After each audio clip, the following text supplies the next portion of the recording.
জানো তো, বিয়ের আগে না প্রতিটা মেয়ে না তাদের বাবা মায়ের কাছে না মহারানীর মতন থাকে।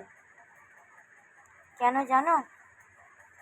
তারা যদি একটু বেলা করে ঘুম থেকে যদি ওঠে না, তাদেরকে কেউ কিচ্ছু বলে না। তার যখন যেটা খেতে ইচ্ছা করে না, সেটা তার মা বানিয়ে খাওয়ায়। তার যখন যা পোশাক পরতে ইচ্ছা করে না, সে সেটা কিনে এনে নিজে পরে। তারপরে তার যখন ঘুরতে যেতে ইচ্ছা করে না, সে তখন ঘুরতে যেতে পারে।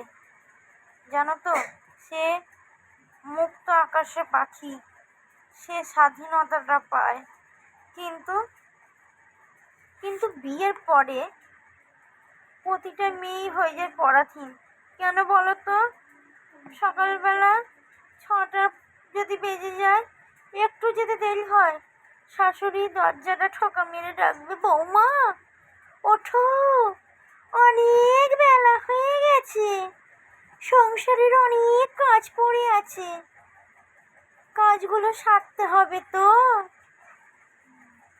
সমস্ত কাজকর্ম সারার পর যদি একটু 19 থেকে 20 যদি হয়, তোমার শাশুড়ি তোমাকে ধরে কত কথাই না শোনাবে। বলবে কি, এই কাজটুকু নিয়ে বাপের বাড়ি থেকে শিখে আসোনি।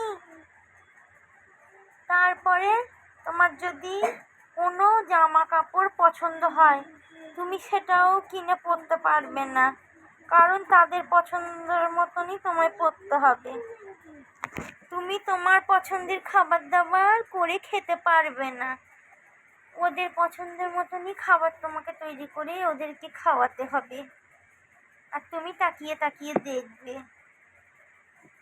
তুমি কোনো দিন মুখ ফুটে বলতে পারবে না আমি এখানে ঘুরতে যাব, ওখানে ঘুরতে যাব, কারণ তুমি তো ঘরের মধ্যে বন্দি একখানা পাখি।